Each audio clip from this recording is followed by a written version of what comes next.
Magandang araw po sa inyong lahat mga kasityo Bangungot at Sir Jupiter. Ako po si Ana, hindi ko po tunay na pangalan. 25 years old, nagtatrabaho bilang cafe staff dito sa Japan and at the same time, nagsusuporta sa sarili para makapag-aral ng college.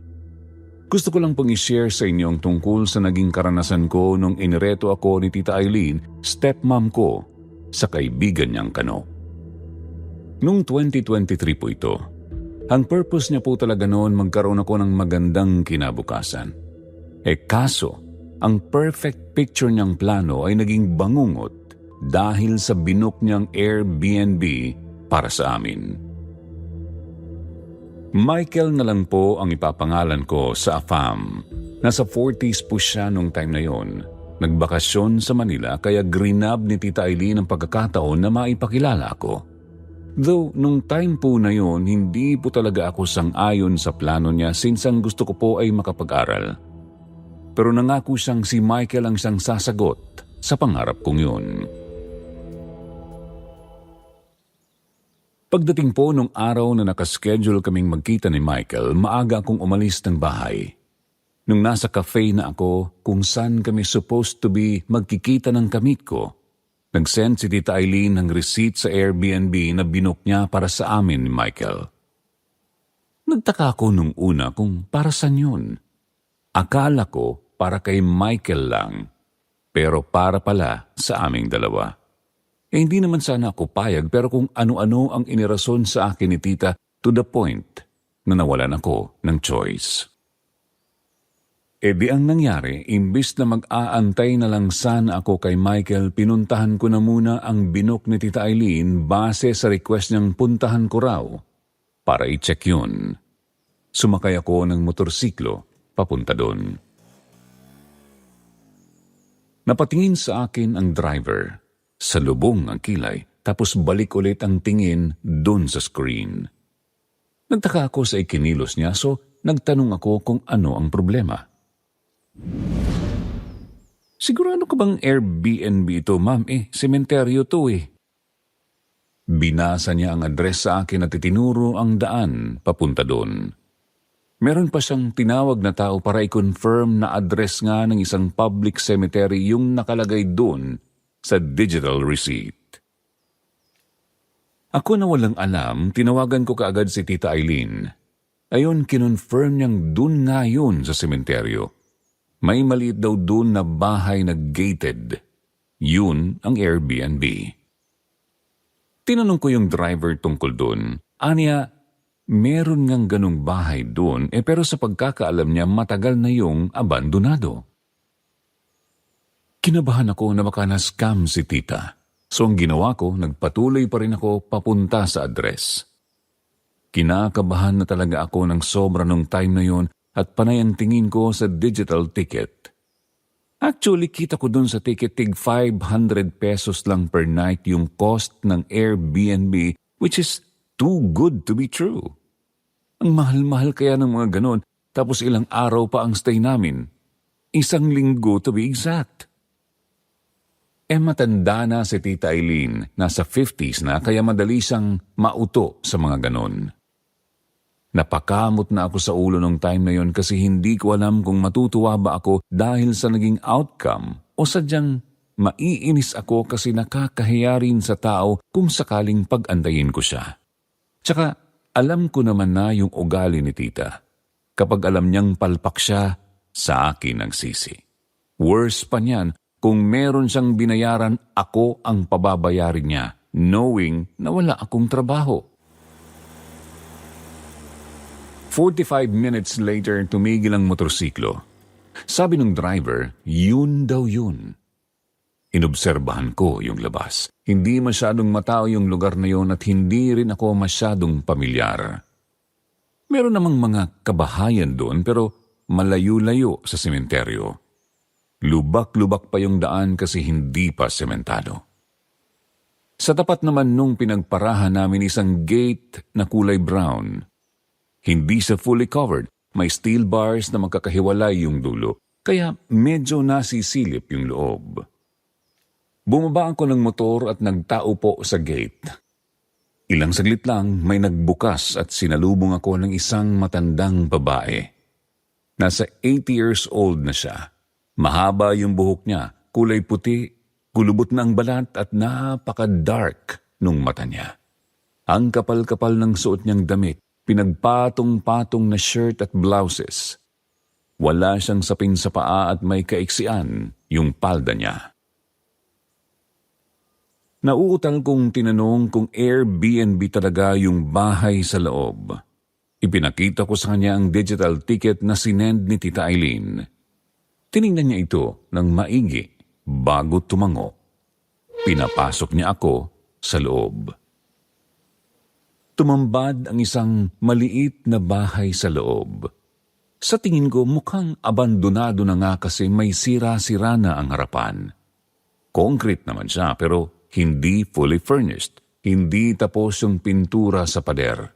Bitak-bitak na ang simento at hindi na rin maayos ang bintana. Natatanggal na nga dahil kinakalawang na yung bisagra. Yung pinto naman maraming kung ano-anong doodle na parabang kagagawan ng isang bata. May butas na rin yung ilalim.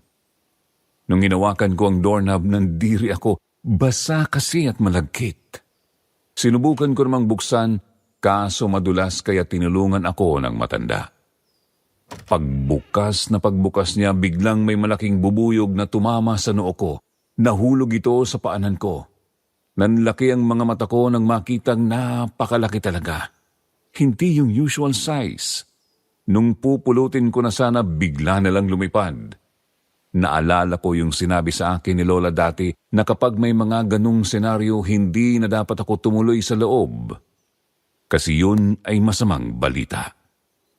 Kaso medyo na pressure ako sa presence ng may-ari kaya pumasok na lang ako. Ipinakita niya sa akin una ang kwarto. Nung buksan niya ang pinto, lumabas ang amoy ng amag. Malaki ang kama, queen-sized, kaso basa at may mantsa pa na kulay brown yung kabilang gilid. Sa baba naman may puting parang harinang tinapon, may footprints pa na maliliit, mukhang sasanggol. Merong hanging flat screen TV sa taas, maliit na cabinet na lagayan ng mga gamit at sa ibabaw may vase. Patay na ang nag-iisang bulaklak na nakapaloob. Malaki ang bintana. Kita yung labas kung hindi nakaharang yung kortina. Bale, kitang-kita talaga yung sementeryo. Maliit kasi yung bakod kaya bungad na bungad ang mga nichong nagsisitaasan. Lumabas kami at tiningnan ang iba pang section ng bahay. Pinuntahan namin ang banyo. Okay naman na sana kasi may bathtub at separate yung toilet area. Sakto lang naman din ang space. Nung lumapit ako sa bathtub, muntikan akong masuka nang makita ang makapal na stains na mukhang dumi ng tao. Nanigas na lang. May bilog at malaking salamin na nakaplastar sa tabi. Medyo taas-taas lang na bahagi. Halata na ring matagal nang hindi ginagamit dahil sa kapal ng alikabok at grasa. Nung binuksan ko yung gripo, kulay brown ang tubig na lumabas. Napansin naman ng may-ari ang pandidiri ko pero imbes na siyang mahiya, ako pa ang napayuko. Mukhang nahalata naman niya yung expression ko kaya nagtanong siya kung anong oras daw ba ang balak naming mag-check-in nung araw na yun. Sinabi ko na lang na bandang gabi, 8 p.m. sharp. Tumango siya bago lumabas. Nung akma na sana akong susunod, napansin ko sa reflection na may isang taong nakatingin sa akin. Lalaki. Pero nang tingnan ko naman yung pwesto kung saan siya dapat, wala namang ibang tao doon. Nakapagtataka lang din kasi wala naman talaga akong ibang kasama. Yung matandang babaeng may-ari lang. Nang tingnan ko ulit ang reflection, wala na. So sa isip ko, guni-guni ko lang yun, kaya hinayaan ko na. Ipinakita niya rin sa akin ang kusina tapos yung maliit na area kung saan pwedeng tumambay. Maayos naman na sa akin ang lugar. Discouraged lang yung pagiging marumi at walang linis. Mukha talaga siyang abandonado. Sa bintana, yung nakatapat sa sementeryo. May cabinet doon sa ibabaw. May vase, nakapaloob doon yung nag-iisang bulaklak ng rose na lantana. Mariin na ipinagbilin sa akin nung may-ari na huwag ko lang gagalawin kasi may magagalit. Honestly, kinabahan ako doon. Gusto ko siyang tanungin kung bakit pero hindi niya ako sinagot.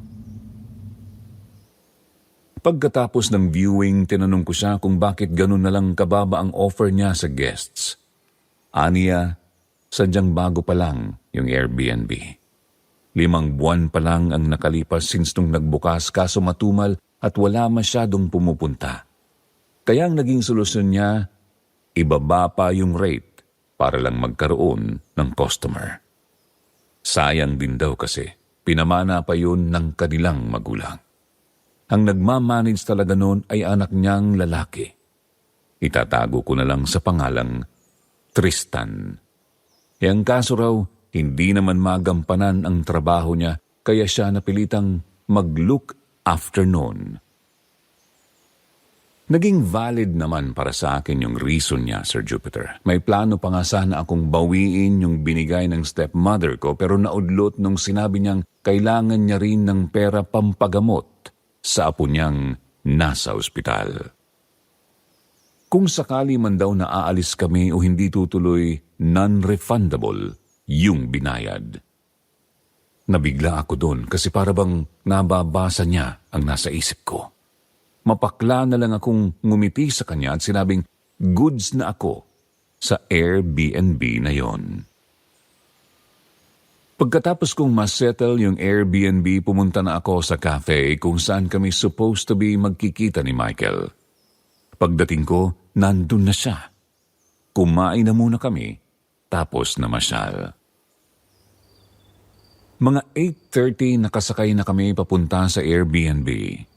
Habang nasa biyahe kami nagtanong ang driver kung ano nga ba ang gagawin namin sa sementeryo sa ganong oras kasi yun naman daw ang nakalagay sa address doon sa ipinakita kong digital receipt. Ipinaliwanag ko sa kanya na Airbnb ang pupuntahan namin, yung dating abandonadong bahay na tinutukoy ng karamihan. Hindi naniwala ang driver at sabi niya pa mukhang na-scam kami kung ganun. Wala talagang Airbnb na kilala dun sa lugar na malapit sa sementeryo o katabi mismo ng sementeryo. Hindi na ako nakipag-argue sa kanya kasi sa totoo lang kinakabahan na rin ako nung time na yun. Napakadilim ng daan nung lumiko na kami papunta dun sa sementeryo. Ang lamig-lamig pa. Halos wala ring ibang sasakyang dumadaan sa bandang yun. Wala rin kaming nadaan ng bahay nung una, puro lang nagtataasang talahib. Nung makakita ako ng 3 bahay na maliliit, naghihilera, alam kong malapit na yun doon. Mas lalong dumagundong ang dibdib ko sa hindi malamang dahilan, Sir Jupiter. Pagtapat namin doon sa gate ng sinasabi ko nagulat na itinuro ng driver ang bahay. Pinakonfirm niya kung yun nga, yung sinasabi kong Airbnb. Tumango ako. As in ang dilim kahit doon kasi wala man lang ilaw. Pero nung bumaba na kami ng motorsiklo, biglang umilaw sa loob ng bahay. Nakita ko lang sa reflection mismo sa baba, so I thought may staff doon o kaya yung may-ari mismo ang nandun. Papasok na sana kami nang may babaeng lumapit sa amin. Hindi ko na aninagan yung mukha niya kasi madilim pero alam kong matanda na siya base sa boses. Nagtanong siya kung ano ba ang ginagawa namin doon. Ayun, another paliwanag na naman. Kinontra niya na naman ako na hindi nga yung Airbnb at matagal na talagang abandonado ang lugar at kung sakali man daw, huwag kaming magkakamaling banggitin o bigyang pangalan yung may-ari mismo ng bahay dahil kung hindi, susundan-sundan kami nito kung sakali. Natigilan ako. Napatingin ako sa driver ng motorsiklo at kay Michael. Kaso hindi niya naman naintindihan kung ano yung pinag-uusapan namin. Nung tiningnan ko ulit ang babae, wala na siya. Nanlaki ang mga mata ko. Napatanong ako sa driver at kay Michael kung saan nagpunta ang babae. Pero pareho silang walang alam. Hindi nila nakita yun nor narinig na kinausap ko, which is imposible naman. Ang lapit-lapit lang naman sana nila eh. Pero binaliwala ko na lang yung bagay na yun, Sir Jupiter. Kumatok si Michael dun sa gate. Pati siya nagkaroon ng kutob na may tao sa loob kasi may nakita raw siyang aninong lumagpas dun sa pinto. Nasa labas, pero wala namang may pumansin sa katok niya, so kumatok siya ulit. Wala pa rin. Ako na mismo ang nag-insist na pumasok na lang kami. Umalis na rin ang driver. Bago siya nagpaandar ng motorsiklo, pabiro niya pa kaming pinabaunan ng good luck. Kumatok ako sa pinto. Walang sagot. Biglang pinatay yung ilaw at may narinig akong mga yabag ng paa na papalapit sa pinto. Pero hanggang sa naabutan na lang ng ilang segundo, wala pa ring nagbukas. Kumatok ako ulit. Wala pa ring may sumagot. Nung pinihit ko ang doorknob, hindi naman pala nakalock. At ang tumambad sa amin ni Michael ay ang cute na doormat na may nakasulat na welcome. Meron pa itong smiley face sa dulo. Hindi ko alam kung bakit pero kinutuban ako ng hindi maganda sa message na yon. Nang i-click ko ang switch na nasa gilid lang ng pinto, tumambad sa amin ang maayos at magandang arrangement ng lahat sa loob. Inisa-isa ko naman yung kwarto, kusina at banyo. Hinahanap ko kung sino ang posibleng nandun. Supposed to be, meron naman sanang mag-a-assist sa amin. Kaso wala talaga eh. Isa yun sa mga unang weird na bagay na napansin ko. Kaso wala namang tao. Pati si Michael, nagtaka kung sino yung nakita niya kanina mula sa labas. At some point, Sir Jupiter, nakaramdam na talaga akong may mali. Pati si Michael, hindi na rin siya naging sigurado kung ano ang meron sa Airbnb. Pero wala naman din kaming ibang mapupuntahan sa gabing yun kung sakaling aalis pa kami. Tsaka nakakahiya rin kay Tita Eileen kung sakaling hindi man lang tutuloy doon. Tinanong ko ni Michael kung saan ko ba nahanap ang Airbnb na yon. Ipinaliwanag ko naman sa kanyang ang stepmom ko talaga ang naghanap nun para sa amin. Kahit pareho kaming nakaramdam ng hindi maganda nung unang gabi, nagpasya kaming palipasin na lang yon kasi baka guni-guni lang talaga namin yon. Baka kako, mga pagod lang kami. Dinistract na muna namin ang mga sarili. Nagluto kami sa kusina, tapos nag-open kami ng kwentuhan tungkol sa kung ano-ano. Nung time na nawiwili na kami sa isa't isa, nakarinig kami ng malakas na kalabog na nagmula sa pinakasala ng bahay. Ako na mismo ang lumabas. Tiningnan ko kung ano ang nandun.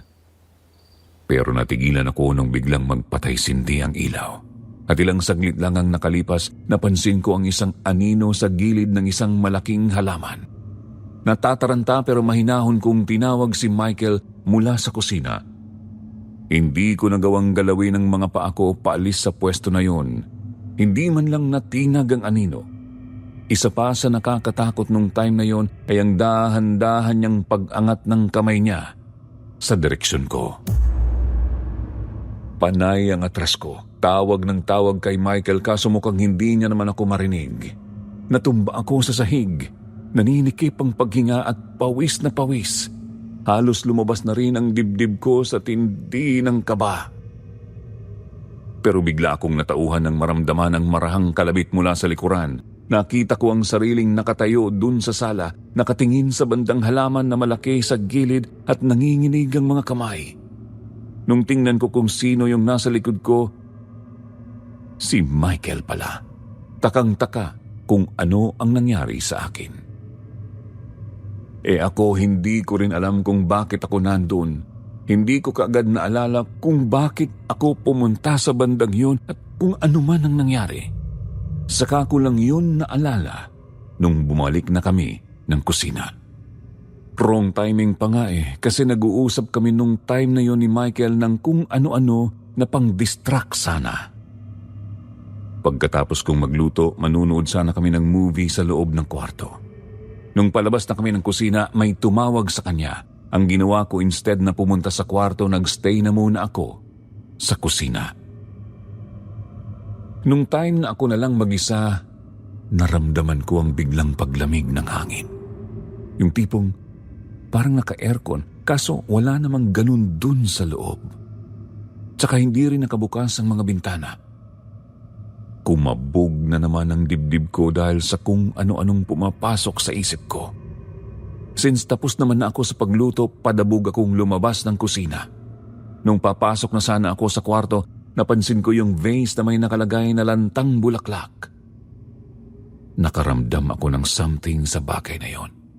Mukhang naiba ang posisyon. Hindi ko na muna binigyang pansin masyado kasi sa isip ko baka naman talaga ginalaw yun ni Michael. Medyo nahirapan akong itulak yung pinto ng kwarto. Parang may nakaharang mismo dun sa likod kasi nung una ko yung puntahan during nung viewing, hindi naman talaga matigas yung bisagra eh. Nung itulak ko sa pangalawang pagkakataon, muntikan akong masubsob sa loob at may narinig akong mahinang bungisngis, parang sa bata. Nagpalingalinga ako sa loob, madilim at nakabukas pa ang bintana. Naramdaman ko rin ang paglagpas ng malamig na hangin. Dali-dali kong binawi ang sarili ko at pinindot ang switch. Kahit papano, napanatag ang sarili ko nang makitang maaliwalas naman ang buong kwarto. Pero may isa akong napansin. Yung laruan na nakita ko naka-arrange na at nakalagay sa ibabaw ng cabinet. Ilang saglit lang, dumating na rin si Michael. Doon ako mas lalong napanatag, Sir Jupiter. Habang nanonood kami ng TV, napansin ko kay Michael na panay ang tingin niya sa pinto at may parang inuobserbahan sa labas. Tinanong ko na siya nung ika-4 na beses na siyang lumingon sa gawing yun. Pero imbis na sagutin, napatanong siya sa akin kung meron daw ba akong inimbitahan sa Airbnb. Taka naman akong umiling. Napatanong pa siya kung sigurado raw ba ako, tapos sunod niyang tinanong kung may number ba ako sa may-ari at kung may sinabi ba yon na may pupunta sa bahay. At some point, medyo nainis na ako dahil sa sunod-sunod niyang tanong sa akin, kaya napilitan siyang magpaliwanag. Yun pala, meron siyang nakitang lalaking naka-orange jersey na pumasok sa pinto nung time na may kausap pa siya sa labas. Dire-diretso lang daw yun at kahit nung tinawag niya ang atensyon, hindi man lang siya nilingon. Kaya ayun, pumasok na siya sa loob. By the time naman na nanonood na kami, may napansin siyang aninong dumaan sa may pinto mismo. At kung hindi raw siya nagkakamali, same lang yun sa nakita niya nung nasa labas pa siya. Ang ayoko talaga sa lahat ay yung tinatakot ako sa walang kabuluhang bagay. Pero nagbigay assurance ang Kano na totoo ang sinasabi niya. Since hindi rin naman din siya mapakali, lumabas na lang kami at kumain ng hapunan. Pagkatapos, nagpahinga na kami. Nanaginip ako ng weird nung gabing yun, Sir Jupiter. Panay ang takbo ko na parang may tinatakasang tao. Hingal na ako. Hindi ko alam kung sino ba talaga ang tinatakasan ko nung time na yon. Basta sa tingin ko ay taong nagbabanta sa buhay ko. Madilim ang daan at kung hindi ako nagkakamali, maputik talaga. Base pa lang sa pakiramdam sa paa. Gusto kong sumigaw pero walang boses na lumalabas sa bibig ko. Feeling ko rin sobrang bagal ng pagtakbo ko. Ramdam na ramdam ko yung presence ng kalaban sa likuran ko pero walang pagbabago sa pacing ng pagkilos ko, Sir Jupiter. Sobrang sakit na ng dibdib ko dahil sa matinding kabog ng puso ko. Ilang saglit lang, bigla akong nahulog. Napabalikwas ako ng bangon, dun ko napagtantong panaginip lang pala ang lahat. Nakapatay na ang ilaw sa loob ng kwarto at nakasarado rin ang pinto. Ang lakas pa rin ng kabog ng dibdib ko. Nung babalik na sana ako sa paghiga, natigilan ako nang marinig ang mahinang palakpak na tila ba tinatawag ang atensyon ko. Napatingin ako kay Michael na nasa tabi ko lang. Mahimbing ang tulog niya. Gusto ko sana siyang gisingin pero ewan ko ba kung bakit hindi ko itinuloy.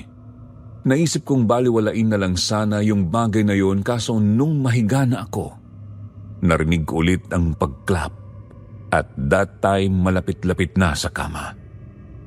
Napadasal na ako sa loob-loob ko. May mali na talaga sa pagkakataong yon. Rinig na rinig ko na mismo yung tunog. Hindi ko na masasabing guni-guni. Nanginginig ang kamay kong inabot ko ang cellphone na nakaipit sa ilalim ng unan. Inon ko ang flashlight at pinasadahan ng tingin ng buong kwarto. Nagitla ako nang may makitang ulo na nasa bandang paanan ng higaan namin. Yung top part lang ng ulo, Sir Jupiter. Mukhang bata. Sa isip ko baka lang talaga laruan pero nung gumalaw na confirm kong hindi. Dahan-dahan niyang inangat ang ulo kaya dali-dali ko ring pinatay ang flashlight ng cellphone ko. Mangiyak-ngiyak kong ginising si Michael at halos pabulong na sinabi ko sa kanyang may tao sa paanan namin. Kaagad naman siyang bumaba at inon ang mga ilaw. Nang tingnan ko yung gawing kinaroroonan ng bata, wala na siya doon. Tuloy hindi ko alam kung ano ang iisipin ko. Matatakot ba o sasabihan ko ang sariling guni-guni lang yon? Ang ginawa ni Michael, bumalik siya sa higaan at kinomfort ako. Nanood na muna kami ng TV hanggang sa pareho kaming antukin ulit. Kinabukasan, bumalik na naman sa normal ang pacing ng buhay namin, Sir Jupiter. Late kaming nagising kaya dumiretso na kami ng kusina para magluto. Panay ang usapan namin tungkol sa mga bagay-bagay para lang talaga mag-lighten yung mood naming dalawa. Dahil pareho kaming naka-feel ng mali dun sa Airbnb. Nung nagkape na kami, una akong lumabas. Sakto namang pagdaan ko sa bintana na may vase, napansin kong wala na yung bulaklak na lanta. Natataranta naman akong napasigaw na nagtanong kay Michael kung ginalaw ba niya yung lantang bulaklak sa vase. Lumabas siya, higop-higop ang kapeng tumango. Dahil doon, mas lalo talaga akong na-stress, Sir Jupiter. Dumoble ang takot ko. Hinanap namin yung bulaklak kung saan niya nga ba tinapon. Mabuti na lang at nakuha nga namin ulit. Nung papasok na sana kami, may tumawag na naman sa kanya kaya nauna na akong nagtungo sa loob. Papasok na sana ako ng bahay nang makita ko ang isang batang lalaki. Pumasok sa loob ng banyo.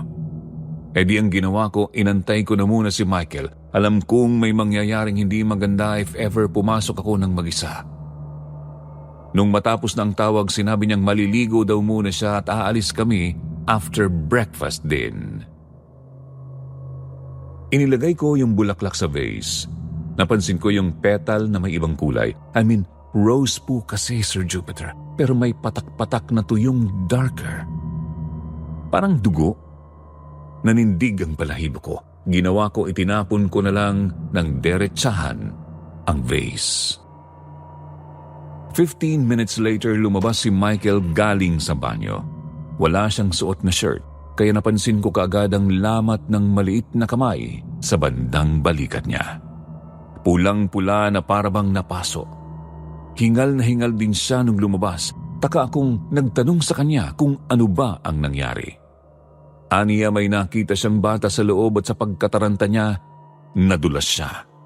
Lumapit yung bata at hinawakan siya sa bandang yon, kaya dali-dali na siyang lumabas. Nanigas ako sa kinatatayuan ko. Hindi ko alam kung sasabihin ko ba sa kanya yung nakita ko o hindi. Siya yung nag-insist na umalis na kami sa bahay na yon. Akala ko po naman na totally aalis na kami. Yung pala tatakas lang sa araw na yon. Wala siyang extra money pang hotel o motel man lang kasi may kailangan pa siyang lakarin sa Maynila pagbalik niya. Mas okay na raw yung aalis na muna kami pansamantala at saka babalik na lang kung magpapahinga kami. Hindi ko maintindihan sa kanya kung bakit despite na muntikan na siyang mamatay sa loob ng banyo, hindi pa rin siya nakumbinsing umalis sa Airbnb na yon. Hindi na lang ako sumagot. Ang ginawa ko, dumiretso ako sa kwarto. Nagbabantay sa kanya sa labas. Hindi na talaga ako naligo dahil hindi ko kayang pumasok sa banyo. Kaya kung ano pa man ang makita ko sa loob, mahihirapan pa ako lalo sa sitwasyon. Hindi na kami kumain. Diretso nang umalis kasi nakita kong namumutla na si Michael at hindi na halos makahinga. Hindi ko alam kung ano yung nakita niya. Panay ang tanong ko pero sinasabi niya lang sa akin na huwag na yung intindihin. Nagparty-party kami kasama ang mga tropa niyang nagbakasyon din sa Pangasinan. Kahit papano, nawala sa isip ko ang tungkol sa pangyayari. At nung gabi pagka-uwi namin, knockout agad ako. Pero kahit knockout ako, naalala ko pa rin yung masama ko na namang panaginip. Nakita ko ang sariling umattend ng funeral pero hindi ko naman alam kung sino ba yung namatay kasi inimbitahan lang din ako ng kaibigan ko. Nung time na sisilipin na ng kaibigan ko yung nakaburol, sumama naman ako sa kanya. Nanlaki ang mga mata ko nang makitang ako pala mismo ang nasa loob ng kabaong. Sumikip ang paghinga ko at nung kinalabit ko ang kaibigan ko, tumagos lang ang daliri ko sa kanya. Tapos nung sinubukan ko namang kumausap ng ibang tao, hindi nila ako mapansin. Gusto kong isipin na prank lang yun, pero hindi eh. Kahit anong pilit kong hawakan ang ibang tao, hindi ko magawa. Tumatagos lang ako sa kanila. Nagtatakbo ako in hopes na may makita akong ibang taong makakatulong sa akin at makakonfirm na okay pa ako, na buhay pa ako. Kaso sa hinaba-haba ng tinakbo ko, nakaabot ako sa sementeryo at nakita ko ang Airbnb. Nung naglakad ako papasok sa Airbnb, nagulat ako nang biglang higupin ng hangin at sa isang iglap, nakita ko ang sariling nasa madilim at masikip na lugar. Hindi ako makahinga at kahit anong sigaw ko, walang nakakarinig. Nasa loob na pala ako ng kabaong na nakabaon sa lupa. Napabalikwas ako ng bangon nang wala sa oras. Pagtingin ko sa bintana, maliwanag na pala sa labas. Gising na rin si Michael. Nakasandal sa headboard. Panay ang scroll sa cellphone niya.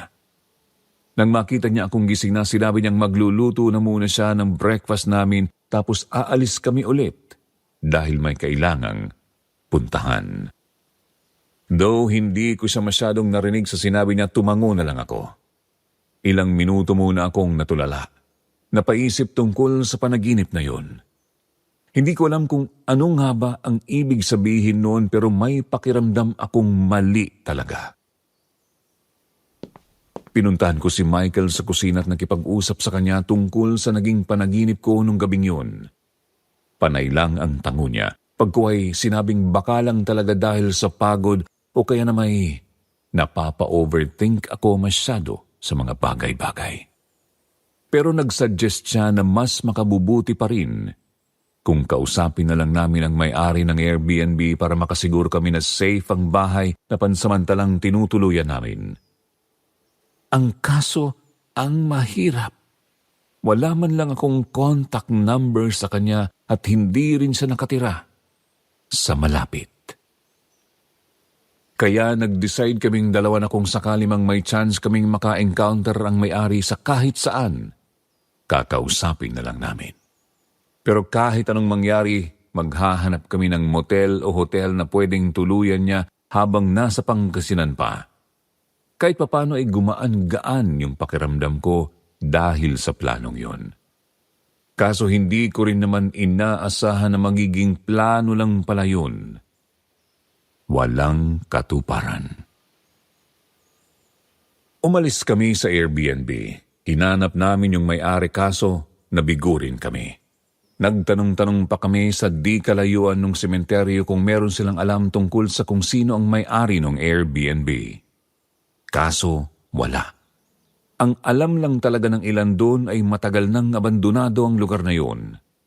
Wala rin silang nabalita ang may bagong pinaparentahang bahay sa bandang yun.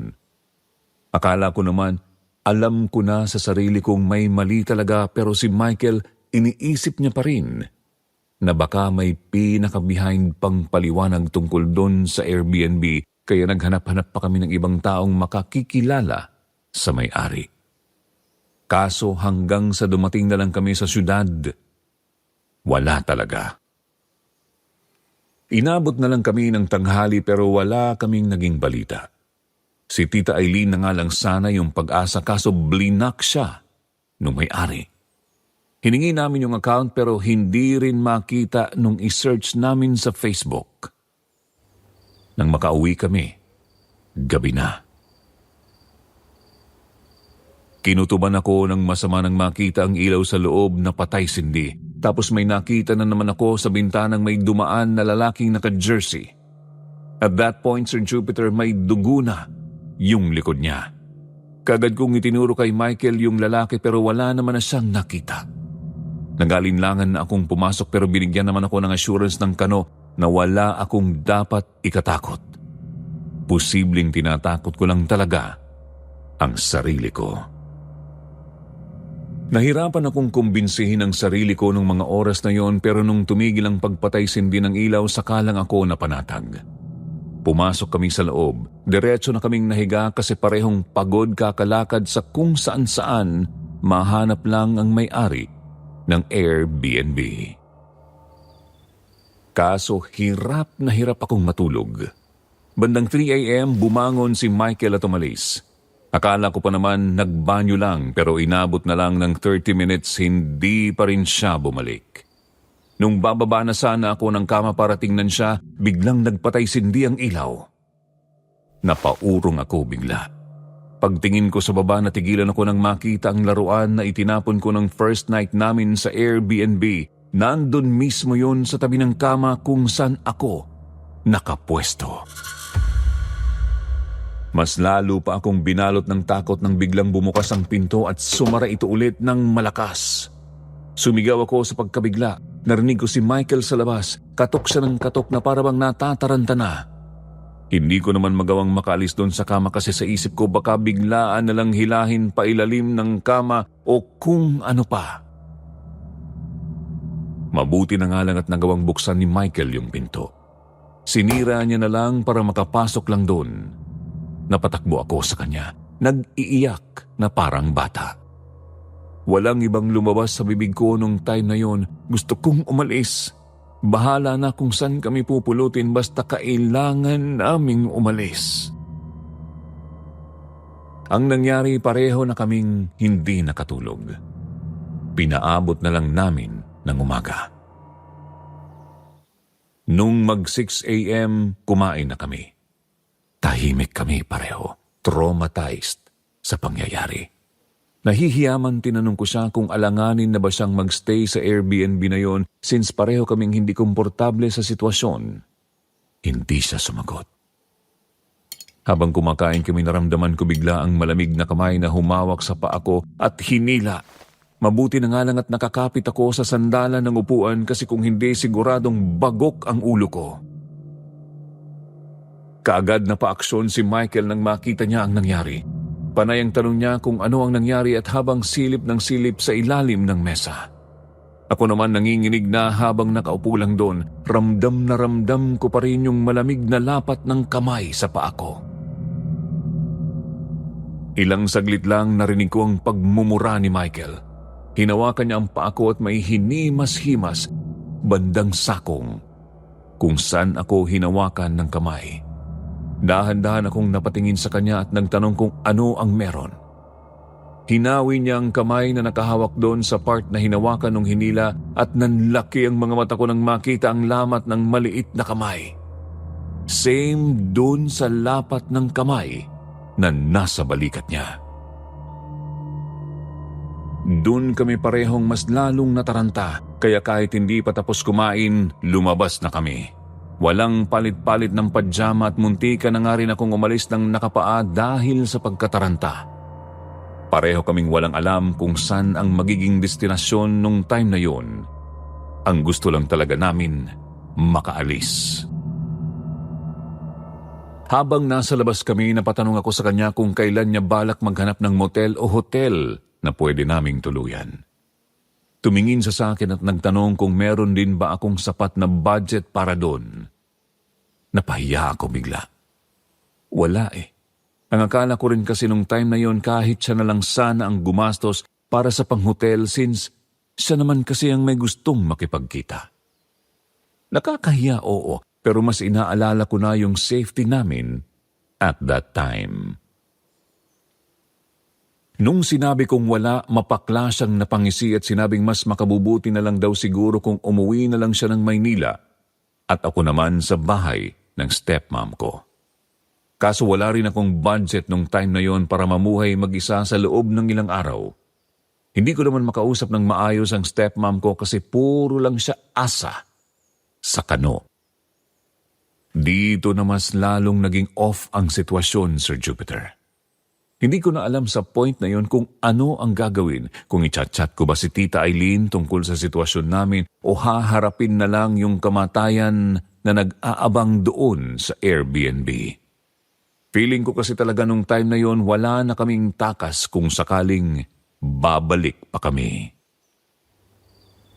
At the end of the day, pareho kaming nag-overnight sa isang park. Pareho kaming pagod at stressed pero wala rin kaming magawa. Bandang 2 a.m. nagpasya kaming umuwi sa Airbnb. Hindi niya kasi talaga kayang manatili doon. In-expect ko noong time na yon na mas malala ang madadatnan namin pero miraculously, tahimik ang buong bahay. Wala rin akong napansin na kung ano sa loob. So noong time na yon, naisip ko na baka guni-guni lang namin yung mga nangyari nung first at second night. Napansin ko rin na nawala yung marks ng maliit na kamay sa paa ko at ganun din kay Michael sa balikat niya. Nakatulog kami ng mahimbing at kinabukasan maayos din ang naging takbo ng araw namin. Bandang hapon nung araw na yon umalis si Michael kasi meron daw siyang pupuntahan na importante, so naiwan akong mag-isa. Naging kampante naman ako nung time na yon na okay na rin ng Airbnb. Wala nang kung anong nakakatakot. Bandang 6 p.m. lumabas ako ng kwarto para maghanda ng hapunan. Habang nagluluto ako sa kusina, narinig ko ang pagbukas ng pinto, so in-expect ko naman na dumating na si Michael. May narinig pa akong kalabog ng bag at bahagyang inusog ang couch. Tapos bumukas din ang pinto sa kwarto at isinara ulit. Nang matapos ako sa pagluluto, lumabas ako at hinanap ko siya. Nakalock yung kwarto. Kumatok ako sa loob at tinawag ko siya. Sinabing kakain na kami. May sumagot naman sa loob, sabing sandali na lang daw. Nagantay ako sa couch pero hanggang sa lumipas na lang ang 5 minuto, hindi pa rin siya lumalabas. Bumalik ako ulit doon, kinatok ang pinto at sumagot na naman siyang, wait lang daw. Klarong-klaro yung boses na siya talaga. So hindi ako nag-isip ng kung ano-ano. Pero dun na ako nabulabog nang makareceive ng chat galing sa kanya. Aniya, wag na lang daw siyang antayin kasi mga 8 p.m. pa siya makakauwi. Nagkita sila ng friends ng taga Manila. Nag-send pa siya ng picture. Para akong binuhusan ng malamig na tubig sa couch, Sir Jupiter. Dahan-dahan kong inangat ang ulo ko sa pinto ng kwarto at ibig palang sabihin, ibang tao yung sumasagot sa akin sa loob ng kwarto. Sa puntong yun, hindi ko alam kung ano na ang gagawin ko. Kung sasabihin ko ba kay Michael na meron na namang nagpaparamdam o sadyang aalis na lang ako para hindi na maistorbo ang sinumang nandun. Nagtapang-tapangan ako, Sir Jupiter. Tumayo ako mula sa couch at pinilit ang mga tuhod ko na gumalaw. Tinungo ko ang pinto palabas pero pagbukas ko, tumambad sa akin ang nakakagimbal na mga mukha ng 3 tao. Isang lalaking nakasuot ng orange jersey at 2 batang karga niya. Mga batang lalaki na nasa edad 3 years old. Duguan sila pareho at putlang-putla ang mga balat. Tulungan mo kami. Tulungan mo kami. Inulit-ulit yun ng lalaki ng ilang beses habang nakatingin sa akin. Yung tono niya nagmamakaawa pero habang tumatagal, nag-iiba na yung tono niya. Yung tipong pagalit na. Naiyak ako sa takot, napasigaw ako ng malakas at natumba. Umatras ako, nakatingin pa rin sa kanya. Nanginig ang buong kalamnan ko noong time na yon. Nang makabuelo kaagad kong dinampot ang cellphone ko na nasa couch at tinawagan si Michael. Nakailang dial na ako sa kanya pero hindi niya pa rin sinasagot. Nanatili ang tatlo sa pinto, nakatingin sa akin na parabang nanghihingi ng limos. Iyak na ako ng iyak, halos hindi ko na nga makita yung screen dahil sa luha. Pero mas lalo akong nanghina nang maramdaman kong may nakahawak na sa balikat ko. Blurred na yung paningin ko that time at wala rin akong balak na pahiran ang mga mata ko para lang makita kung sino man yung nasa likod ko. Nagmakaawa na lang ako na hindi ako galawin at wag naman sanang magkaroon ng masamang intensyon sa akin. Narinig ko ang boses ni Michael pero hindi pa rin ako naging kampante. Naramdaman ko ang pagharap niya. Hinawakan ang mukha ko at pinahid ang mga luha ko. Tumambad sa akin ang mukha ng kano na alalang-alala. Walang tanong-tanong, diretso na akong niyakap at inalalayan, palabas. Wala na yung tatlong nakita ko doon. Mabuti na lang talaga't saktong may dumaan na motorsiklo kaya kaagad kaming sumakay, palayo. Inihatid kami sa isang bakery. Hindi na ako makausap ng maayos. Wala na ako sa sarili at walang ibang pumapasok sa isip ko nung time na yon kundi ang tungkol lang sa nakita ko sa Airbnb. Sinubukan pa akong kausapin ni Michael pero para akong walang naririnig. Traumatized ako. Nang mahimasmasan ako, chinat ko si Tita Eileen. Sinabi sa kanya ang tungkol sa nangyayari sa amin. Nag-request na rin ako na kung sana doon na lang kami sa bahay o kung sakali man, pauwiin ko na lang si Michael sa Manila.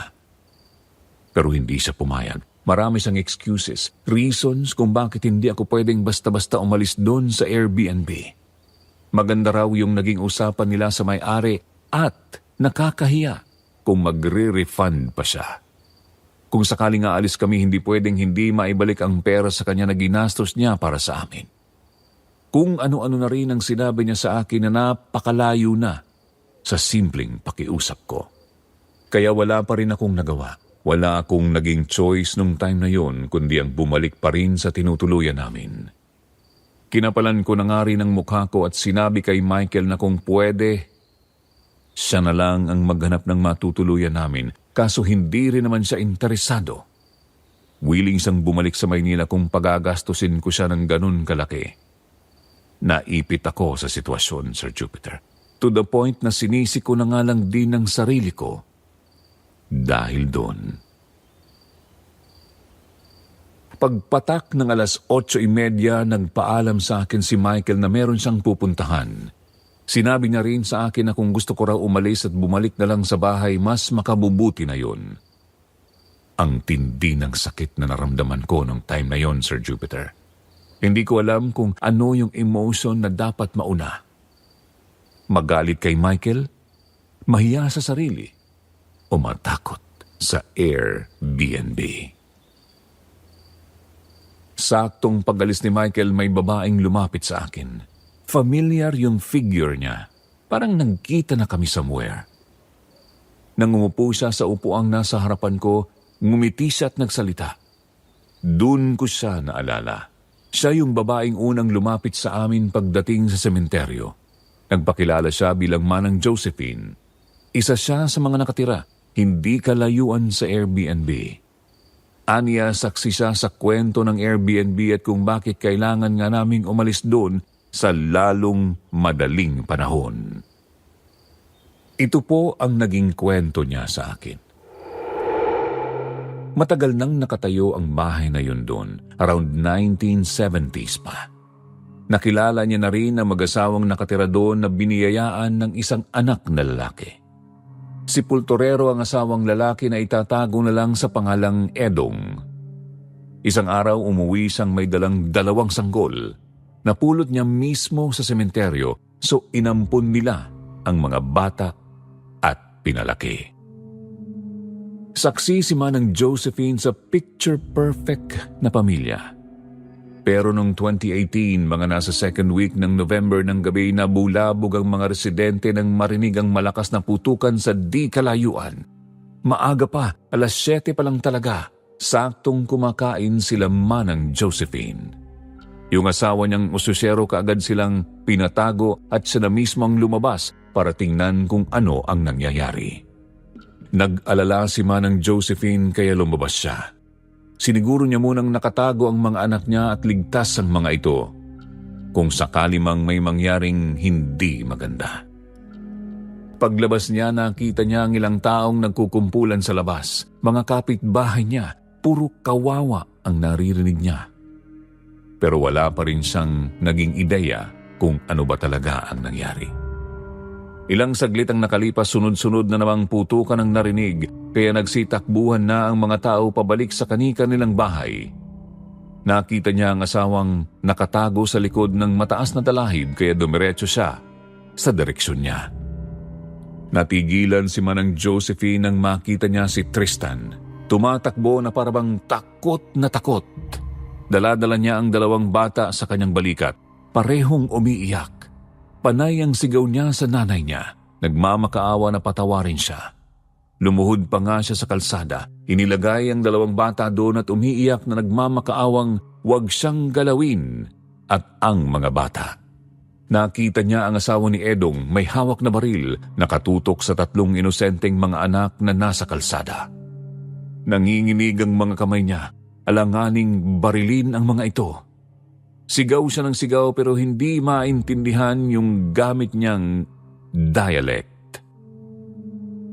Pinutol ng asawa ni Edong ang pagmamakaawa ng binata, kasunod din ng pagpatahan niya sa 2 inosenteng sanggol sa pamamagitan ng pamamaril. Pagkatapos noon, itinapon niya ang baril sa talahiban at tumalikod na para bang walang nangyari. Pero ang pinagtataka nila, bakit wala si Edong nung time na yon? Palihim na sinundan ni naman ng Josephine at kanyang asawa ang nanay. Pero imbis na umuwi ito sa bahay nila, nagdire-diretso siya sa sementeryo. Hindi na nga lang nila nasundan yon hanggang doon dahil madilim na. Walang kailaw-ilaw. Rinig na rinig nila ang iyak niya na parabang nagsisisi sa nangyari. Nung nakalayo-layo na siya, dali-daling pumasok ang mag-asawa sa loob ng bahay. Yung Airbnb para masigurong nandun pa si Edong, kaso hindi na nila nakita. May nakita silang bakas ng dugo sa bandang sala at vase na may bulaklak. May talsik din ng dugo sa petals, kaya sa isip nila kay Edong yun. Pero wala naman silang kasiguraduhan kung grabe ba yung nangyari sa kanya kasi maliit lang naman yung nakita nila. Ilang araw nilang pinaghahanap si Edong sa pag-asa na makita pa nila ito, pero wala na talaga. Pinagdasal na lang talaga nilang nasa maayos na kalagayan yun kahit papano. Mga ilang araw ang nakalipas, nabalitaan nilang nabaliw na ang asawa ni Edong. Nakita siya ng isa sa mga kapitbahay ni naman ng Josephine sa syudad. Nasa gilid siya ng isang tulay. Isang araw nakaupo, tulala, wala man lang sapin ang paa at napakarumi. Para bang nahulog sa kanal o ano. Nung subukang kausapin, natakot pa raw yun at nagtatakbo. Sumisigaw na gusto siyang patayin ng demonyo. 1 taon ang lumipas. Isang balita ang dumating kina Manang Josephine. Tumalon sa tulay ang asawa ni Edong.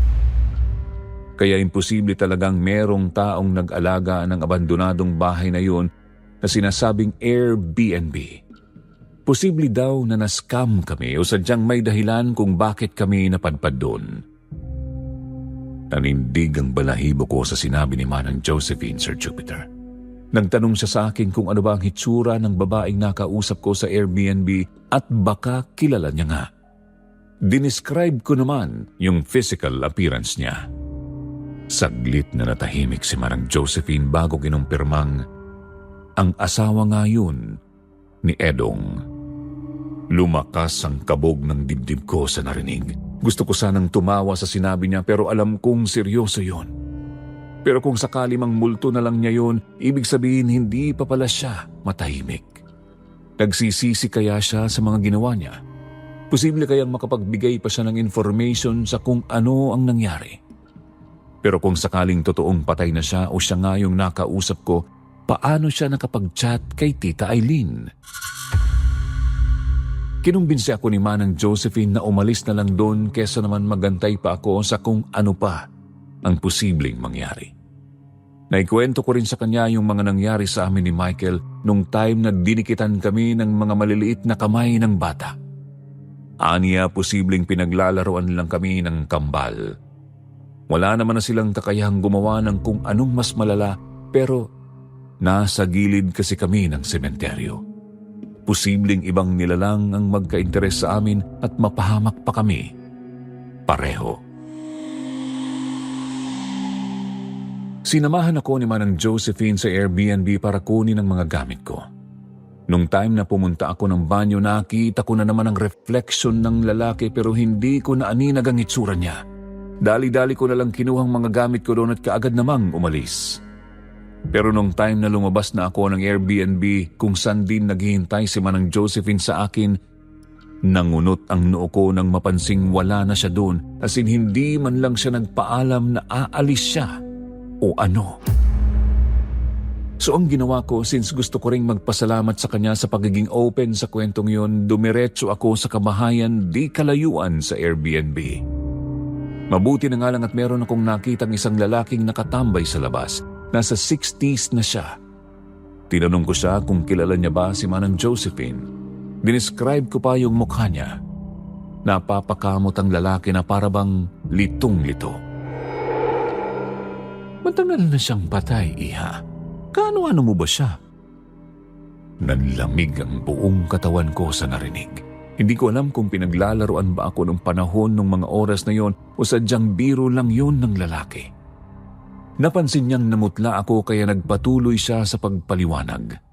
Pinatay rin siya ng dating may-ari nung bahay na di kalayuan, yung Airbnb. Kasi naging saksi silang mag-asawa sa nangyari. May dumating pang isang babae na siguro asawa nung matandang lalaki. Siya ang nag-confirm na totoo ang sinasabi ng nakausap ko. Naging complicated lang lalo ang sitwasyon, Sir Jupiter, kaya minabuti ko na lang umalis at hindi na ulit nagpakita doon. Nag-chat pa sa akin si Michael. Tinanong kung bumalik na ba ako ng Airbnb kasi gusto niyang ipakuha na lang din ang gamit niya. Blinak ko na lang siya. Hindi ko na natanong kung ano ba yung naging dahilan ng pagiging atras-abante niya sa sitwasyon namin nung time na yon. Tiningnan ko ulit yung direksyon papunta sa Airbnb at nakaramdam ako ng malamig na hangin na dumaan. Pag-uwi ko ng bahay, nagulat si Papa nang makita ako. Akala niya raw wala na akong balak bumalik pa sa amin dahil lumayas na ako. Nagtaka naman ako sa sinabi niya. Si Tita Eileen daw yung may sabi. Paggalit pa ang tanong ng tatay ko kung bakit ko pa naisipang umuwi kung nagawa ko na ring umalis ng ilang araw.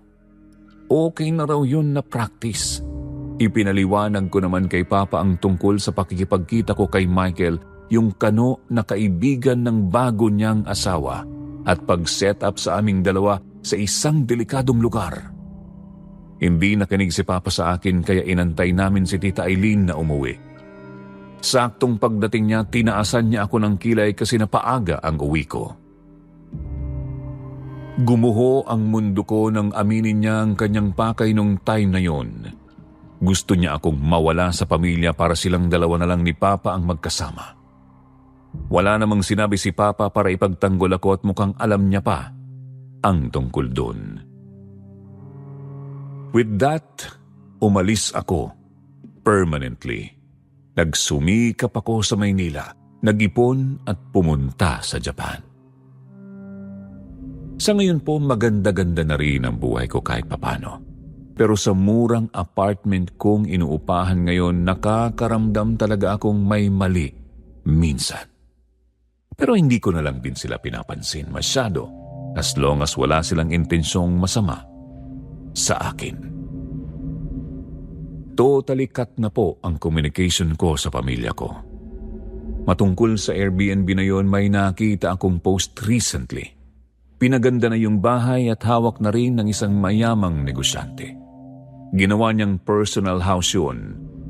Wala naman akong narinig na kung anong nakakatakot. Siguro napublisengan na rin ang bahay kahit papano. Ipinagdasal ko na lang na sana matahimik na ang kanilang mga kaluluwa. Wala talaga akong naging kasagutan tungkol sa totoong dahilan kung bakit sila pinatay. Pero hindi na rin yun mahalaga. Sana nga lang kasama na nila ang Diyos. Hanggang dito na lang po ang kwentong ito, Sir Jupiter. Maraming salamat po sa pagbabahagi ng kwento ko sa channel nyo. Sa mga mahilig makinig sa channel na to, mga taga-subaybay na tulad ko, ano ho sa tingin nyo ang dahilan kung bakit pinatay ng ina ang sarili niyang pamilya? Hanggang ngayon po talaga hindi pa rin ako makamove on sa bagay na yon.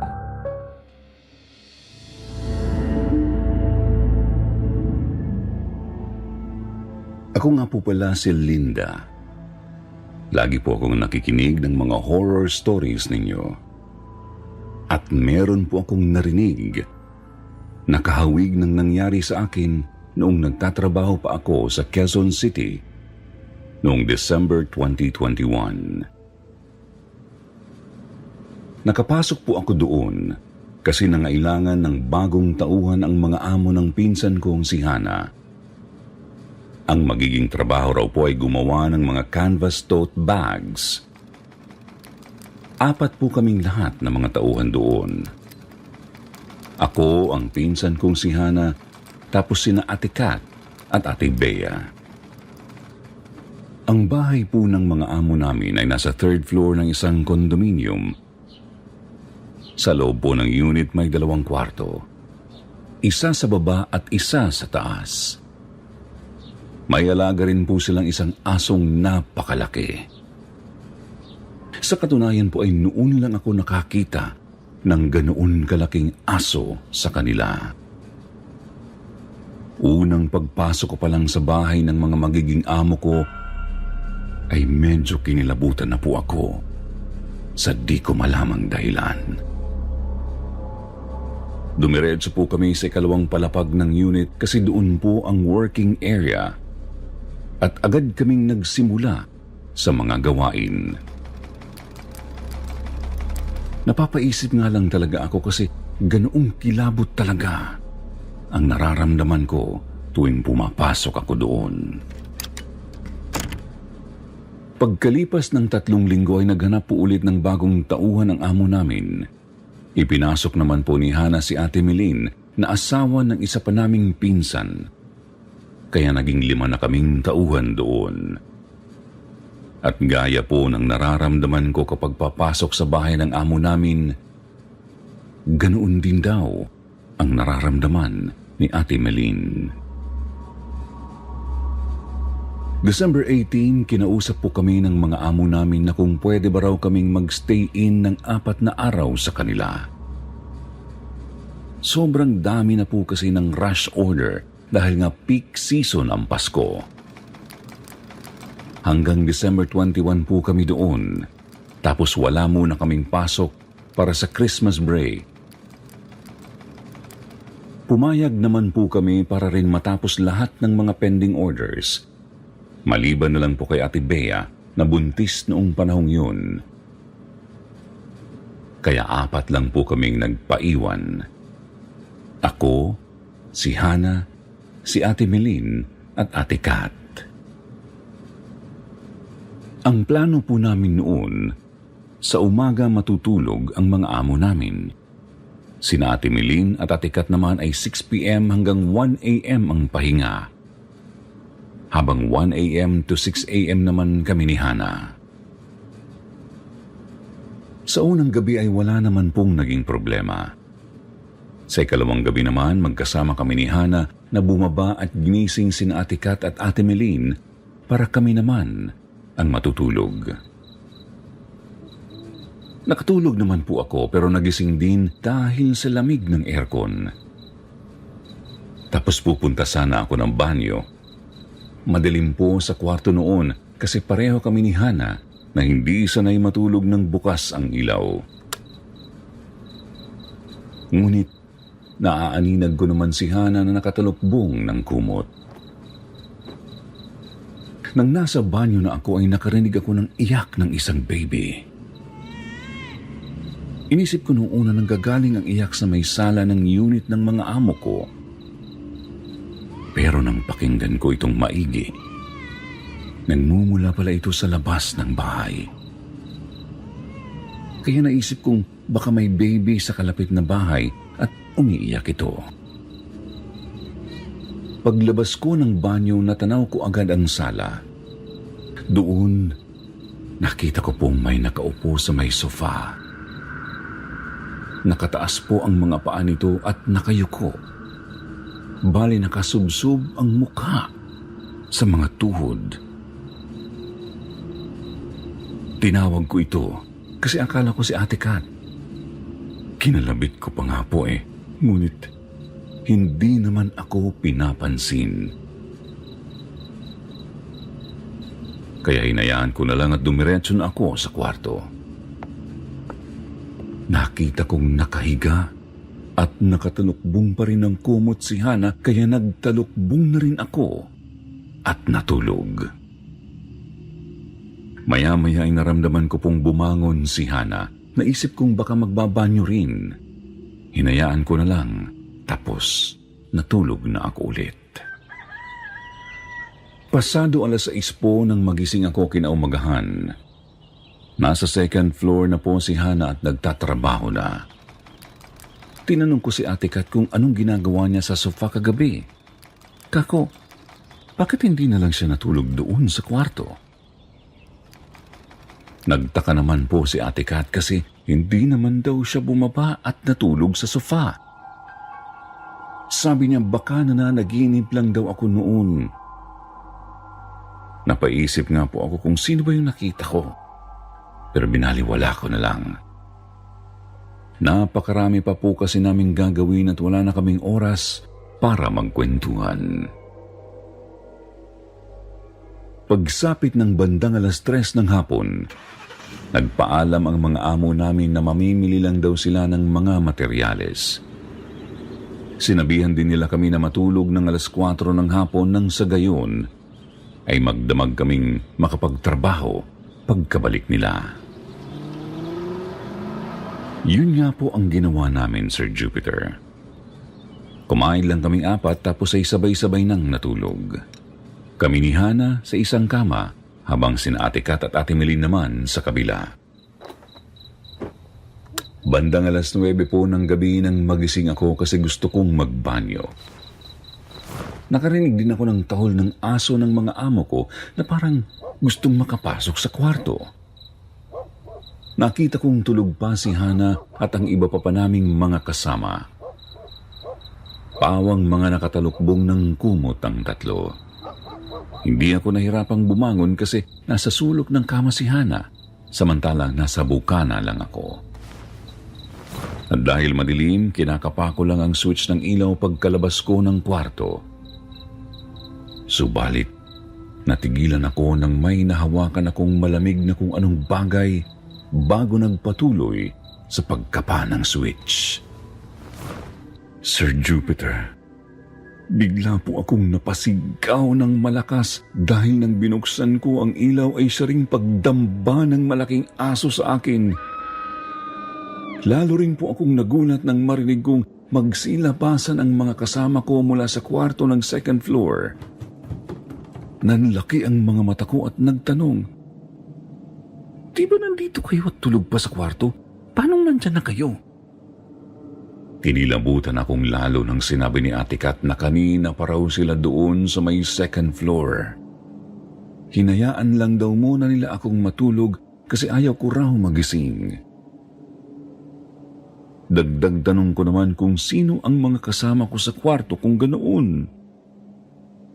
Agad akong nagtatakbo papuntang second floor habang si Ate Kat naman ay pumunta sa kwarto namin sa baba. Maya-maya lang ay nagsalita si Ate Kat at sinabing wala naman daw ibang tao sa baba. Sabi niya pa, baka raw nananaginip lang ako.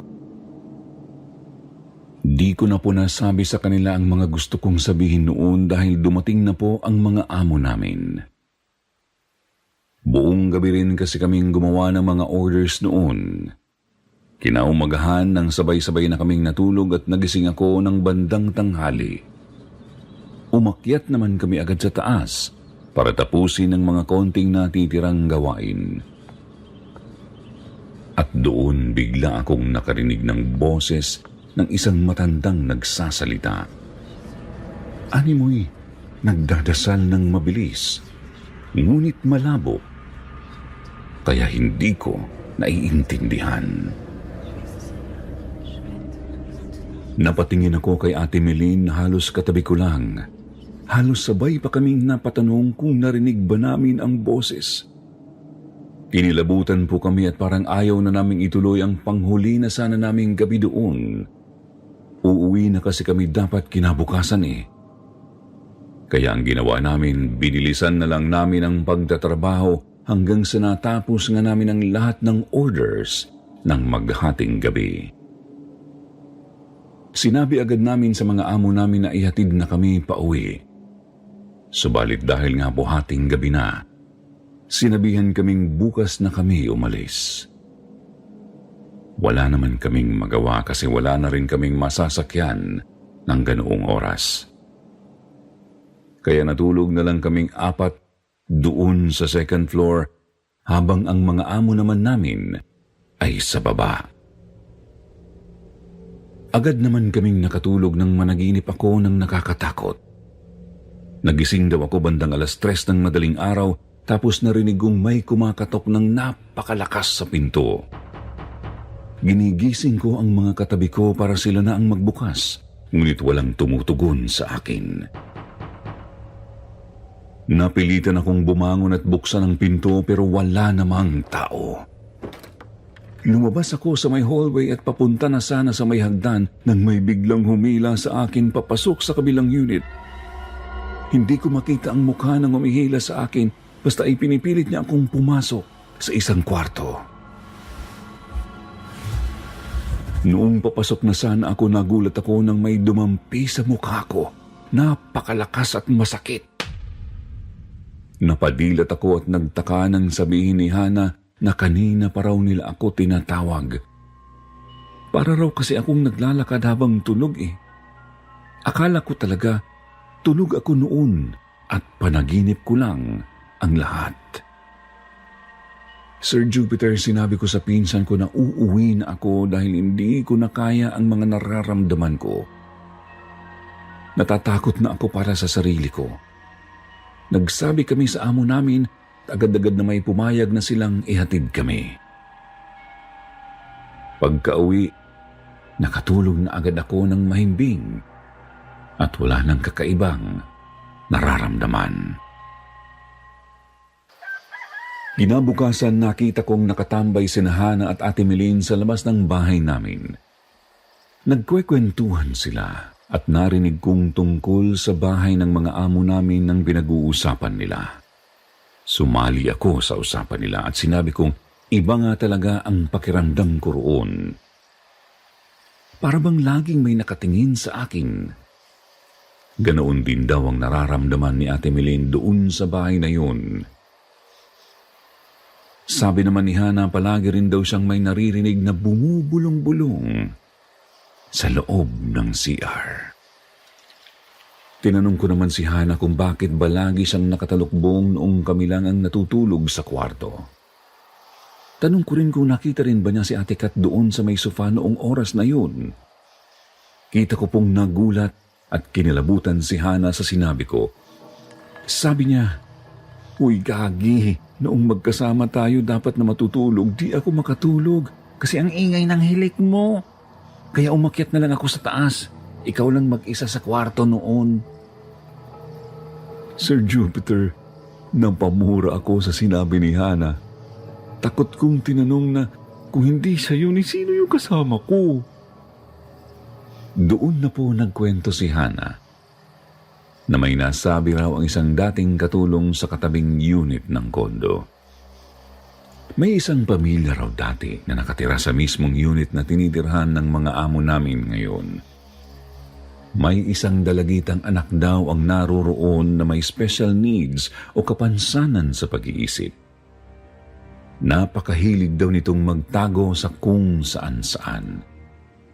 Isang araw pumasok daw ito sa isa sa mga unit ng floor na yun at nagtago sa isang cabinet.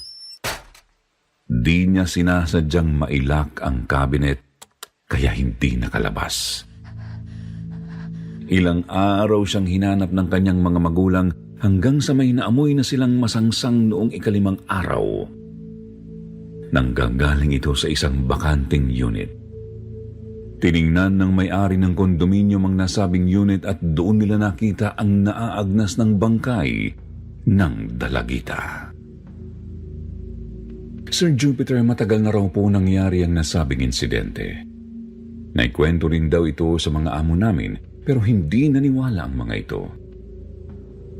Sabi raw nila na gawa-gawa lang ang kwentong yun. Subalit dahil sa takot ko, hindi na ako bumalik sa bahay ng mga amo ko pagkatapos ng Christmas break. Hanggang sa nabalitaan ko sa pinsan ko na maging ang mga amo namin ay pinaparamdaman na rin ng di matahimik na mga kaluluwa. Mga kaluluwang naroroon at nananatiling nakatira sa kondo na yon. Kaya napagpasyahan ng mga amo namin na lumipat na ng bahay. Sa ngayon po, bumalik na ako sa mga amo ko at dito pa rin ako nagtatrabaho sa kanila. Pero hindi na po sila sa kondo nakatira. Nandito na kami ngayon sa isang bahay na luma na pero wala naman akong nararamdamang kakaiba. Mabuti na rin kasi ayoko nang makaranas ulit ng ganoong mga pagpaparamdam. Itago niyo na lang po ako sa pangalan Junior. Narito ngayon sa Cagayan de Oro, pero sa Coronadal talaga ako lumaki. Sa Coronadal din po nangyari itong ikukwento ko tungkol sa naging guro namin noong high school. Aaminin ko pong hindi ko masyadong naiintindihan kung ano ba talaga ang ginawa ni Ma'am Judith sa mga kamag-aral ko. Ni hindi ko rin po sigurado kung ano ba talaga si Ma'am kasi hindi naman ako maalam sa mga ganitong kababalaghan at kademonyohan. Ang natitiyak ko lang, may kakaiba sa guro namin. At maraming estudyante sa aming paaralan ang napahamak dahil sa kanya. 2001 pa po ito nangyari. Noong second year high school pa lang ako. Hindi naman ako batang still noon. Pero sobrang tamad ko pong mag-araw. Hindi gumagawa ng mga assignment. Di nagre-review para sa mga quiz o exams. At madalas ding late o absent. Wala na nga po akong updates sa mga kaganapan sa school paminsan-minsan kasi mas pinipili ko pang mag-basketball na lang. Kaya nabigla po ako noong isang araw na himalang sinipag akong pumasok.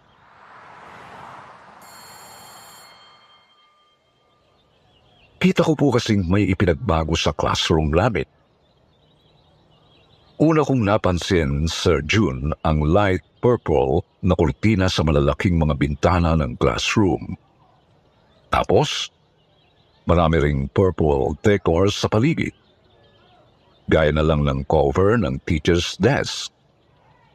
Kita ko rin ang purple na smiley face na nakadikit sa bandang upper center ng blackboard. Isa pa po, may full-length mirror sa likod. Sa bandang gitna, mayroon ding maliliit na mga salamin sa 4 na sulok ng kisame. Mga salaming nakaharap na isa-isa kong sinuring maigi. Tinanong ko po ang kaibigan kong si Kevin kung ano nangyari doon. Sabi naman niya, Yan, kaka-absent mo eh. Hindi mo na nalamang patay na si Ma'am Del Rosario. Tapos ayun, pinalitan ng bagong teacher, si Ma'am Judith. Siya yung naglagay ng mga yan. Nabigla naman po ako nang malamang namatay pala ang matandang class advisor namin, Sir June. Siya rin po ang MAPE teacher namin. Dumalaw nga raw po ang mga kaklase ko sa burol noong nagdaang araw. Kaso, absent nga naman ako. Nakipag-usap pa po ako kay Kevin. Sabay kopya na rin ang mga assignment. Ilang minuto pa, tumulog na rin ang bell. Tapos, may pumasok na isang dalagang guro. Hindi naman siya ganoon kaganda talaga. Pero, masasabing may ibubuga rin naman. Subalit, katititig ko sa kanya, agad kong napansing hindi nagtutugma ang kanyang ngiti at ang kanyang mga mata. Ibig ko pong sabihin, napakatalim po kasi niya kung makatitig sa amin. Kahit pa, napakatamis ng kanyang ngiti. Mga bagay na lalo kong napansin nang tinawag niya ako para magpakilala. Kasi yun ang unang beses na nagkita kami. Sa June, sa pagkakataong yun pa lang, nawirduhan na po talaga ako sa kanya. At lalo pa akong nagtaka lang simulan niya ang klase. Tumayo siya sa may gitna ng blackboard. Tapos itinuro ang purple na smiley face sa bantang itaas. Class, huwag kayong maingay at masyado malikot, ha? Baka magalit si Dante sa inyo. Alam niyo na, ayaw ni Dante ng mga batang magugulo. Magsalita lang kung kinakailangan o kapag tinawag ko. Okay ba? Sabay-sabay sumagot ang mga kaklase ko ng Opo, Ma'am Judith. sabay-sabay rin silang nanahimik at tumingin sa blackboard. Napamaan po ako kasi kilala ang section namin bilang pinakamasahol sa second year. Masyadong makukulit at sutil ang mga kaklase ko. Kaya, papaanong umamo silang bigla dahil lang sa isang mababaw na pananakot? Nagpaliga-liga ako. Wala talagang nagsasalita o naglulumikot sa mga kaklase ko. Nagpatuloy lang sa lesson si Ma'am, pero pansin kong mayat maya niya akong sinusulyapan. Saglit niya akong giningitian, ngunit napakatalim pa rin ang kanyang mga mata. Ibinaling kong tingin sa sinasabing si Dante. Pangkaraniwang purple kartulina lang naman ito na ginupit pabilog. Subalit sadyang napakabigat ng pakiramdam ko. Habang tinitingnan ito, pakiramdam ko nakikipagtitigan ito sa akin. At ramdam ko ring bumibigat ang kalooban ko. Hindi ko nga pumalis ang tingin sa guhit na yun. Hanggang sa namalayan ko na lang na tumulog na ang bell. Nagpaalam na si Ma'am Judy kasi oras na para sa susunod naming subject. Agad ding bumalik sa pagiging magulo ang mga kaklase ko pagkalabas niya. Sir June, palaging gano'n ang napapansin kong tagpo kapag pumapasok ako. Tahimik ang buong klase kapag oras ni Ma'am Judy, tapos nagiging magulo ulit pagkaalis niya. Ang pinagkaiba lang, di naman nababawasan po ang pagiging makulit ng mga kaklase ko sa pagdaan ng mga araw. Napansin ko po kasing nalalamlay yung iba at naging bugnutin. Kasama na yung dati na talagang mga masayahin at maiingay. Yun nga lang po, hindi pa rin ako nagbabago. Absent pa rin at absent. Tapos nangungopya lang ng notes at assignments kay Kevin. Hanggang sa isang hapon, bigla na lang akong tinawag ni Ma'am Judith noong pauwi na sana ako. Sir June, hinintay po naming makaalis lahat ng mga classmates ko. Konti na nga lang din ang mga estudyante sa buong building namin. Pumasok kami sa classroom namin, tapos kumuha agad ng pansin ko ang mga salamin. Noong una, hindi ko sigurado. Pero may nahagip kasi ang paningin kong parang may gumagalaw sa mga yun. Pinaupo ako ni Ma'am sa may gitnang upuan sa harap. Habang naroroon naman siya sa teacher's desk. Hindi na rin po siya nagpatumpik-tumpik pa. At agad akong tinanong tungkol sa palagian kong pag-absent at pagka-late. Napayo ko lang po ako kasi wala naman akong matinong maisasagot. Subalit, napatingala ako ng langangiti nang sinabi niyang, Alam mo, Junior, magagalit sa'yo si Dante kapag hindi mo tinigilan ang ka-absent mo. Nalulungkot kasi siya kapag may mga batang hindi inaayos ang kanilang pag-aaral eh. Sir June, napatingin ako sa purple smiley face na nasa itaas ng blackboard. Tinitigan ko ang labi at mga mata niya, simpleng mga guhit lang ng itim na marker. Ngunit nagsimula na naman ang pagbigat ng aking pakiramdam. Naramdaman ko ring tumititig sa akin si Dante pabalik.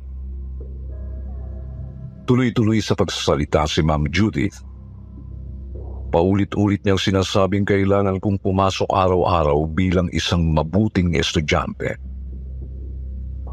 Sinasabi niyang kailangan kong pumasok raw araw-araw para makita si Dante. Titigan ko lang si Dante. Hayaan ko lang si Dante na makita rin ako. Sir June, hindi ko alam kung ilang minuto akong nawala sa sarili. Puro boses lang ni Ma'am Judith ang naririnig ko. Habang ramdamang unti-unti kong panadamlay. Basta, namalayan ko na lang. Nakatitig pa rin pala ako kay Dante. Tapos, madilim na sa labas. Tumingin ako kay Ma'am. Andoon na naman ang malapad niyang ngiti, ngunit matalim na titik. Bigla ko na lang naramdamang kumabog ang dibdib ko. Kaya't nanginginig kong kinuha ang mga gamit ko. Tsaka madapa-dapang lumabas ng classroom. Nilingon ko pa si Ma'am pagkalabas ko ng pinto. At nakita kong tinititigan niya ang full-length mirror sa likod. Marahan pa po siyang kumukumpas sa hangin. Alimoy, may sinesenyasan sa salamin. Kinabukasan, ramdam ko pa rin ang kakaibang kilabot, Sir John. Ngunit, ramdam ko rin para bang may nag-uudyok sa isip kong pumasok at tingnan si Dante. Sadyang nalaig nga lang ang hindi magandang kutob ko kay Ma'am Judy. Kaya hindi ako pumasok nung araw na yon. Nagmukmuk lang ako sa kwarto ko at sinabi kina Mama na masama ang pakiramdam ko. Subalit sobra akong nayanig nang matanggap ang isang balita. Hapon nung araw din yon. Umuwi si Mama galing sa palengke, Sir June. At sinabi sa aking na-ospital daw si Kevin matapos maglaslas. Nagtaka ako kasi hindi naman ganoon ang pagkakakilala ko kay Kevin. Malapit ko na siyang kaibigan mula nung kinder pa lang kami. At wala sa ugali niya ang gumawa ng ganoon. Kaya naman agad ko po siyang dinalaw sa ospital noong gabi ring yun. Tinanong ko siya kung ano ba ang bumabagabag sa isip niya. Labis ko namang ikinabigla ang sinabi niya sa akin. Junior, hindi ko pa ito sinabi kay nanay. Pero natatakot ako. Natatakot ako kay Dante. Si Dante, kinakausap niya ako palagi. Tinatawag niya ako, pre. Palagi kong naririnig ang boses nila ni Ma'am Judith sa isip ko.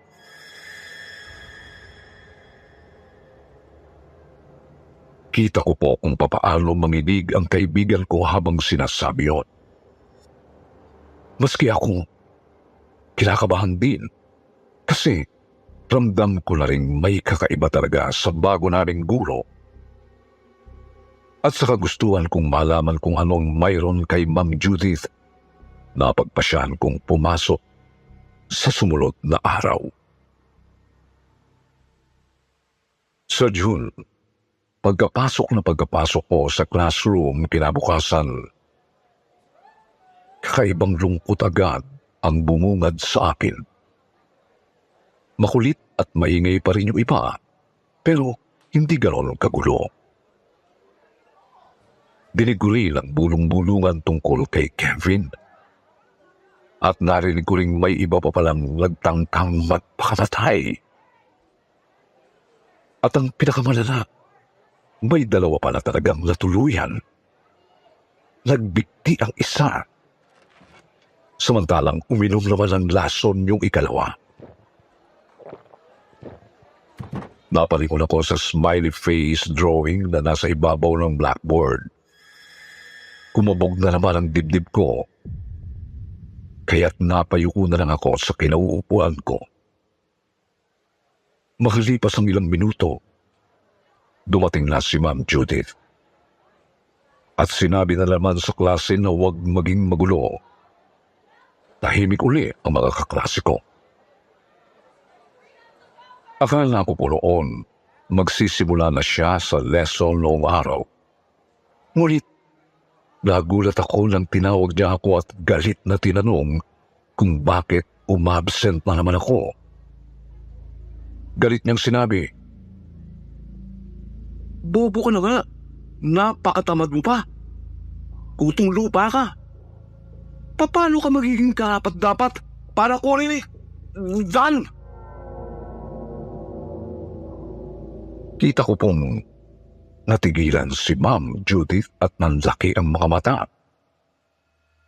Yun bang itsurang muntik magkamali ng sasabihin? Pumikit, bumuntong hininga, tapos malumalay akong sinabihang huwag na ngang umabsent ulit. Tumango na lang ako kahit tumitindi na talaga ang masama kong kutob sa guro namin. Lumipas ang ilang araw, nadadagdagan ang mga kaklase kong nagtatangkang magpakamatay. Pati na rin ang mangilan-ngilang estudyante sa kabilang section. Kita ko nga rin pong mayroon talagang naiiwang marka ng paglalaslas sa kanilang mga palapulsuhan. Pabigat din po ng pabigat ang pakiramdam sa loob ng classroom. Lalo kapag nandyan si Ma'am. Gayunpaman pansin kong tila lalo na rin nalulugmok sa masamang presensya ang mga kaklase ko. Umabot na nga po sa puntong hindi na talaga sila naglulumikot o nag-iingay. Kahit hindi pinaalalahanan ni Ma'am Judith. Ako man po ay nakakaramdam na rin ng pagbabago sa katawan ko. Lagi akong pagod, nalalamlay at nakakaramdam lang kalungkutan. Naisip ko na lang noon, siguro, kaya hindi ganon katindi ang talab sa akin ng kung ano. Kasi absent ako ng absent. Yun din siguro ang dahilan kung bakit patindi ng patindi ang nararamdaman kong galit ni Ma'am Judith sa akin. Hanggang sa isang araw, namatay po ang matalik kong kaibigan, Sir June. Nagwala si Kevin sa classroom namin. Alimoy sinasapian. Sinubukan naming pigilan ngunit sadyang napakalakas ni Kevin. At nang makawala, bigla na lang itong kumaripas palabas ng classroom namin at tumalon sa may pasilyo. Sir June, nasa 4th floor kami. Kaya talagang wasak ang ulo ni Kevin nang bumagsak. Nagkagulo ang buong high school department dahil sa nangyari. Nataranta yung iba kasama na ako. Subalit kapansin-pansing matamlay pa rin ang karamihan sa mga kaklase namin ni Kevin. Higit sa lahat, kitang-kita kong nagpipigil ng tawa si Ma'am Judith. Sigurado akong nakita ko yun. Sigurado akong hindi ako namalikmata lang. Kaya naman noong matapos ang klase namin sa parehong araw, naisip kong sundan si Ma'am Judith. Dumistansya lang ako para hindi niya agad ako mapansin. Gayunpaman, kitang-kita ko pa rin hindi na siya gaanong nagpipigil ng tawa. Hinahayaan na niya ang sariling umagikik.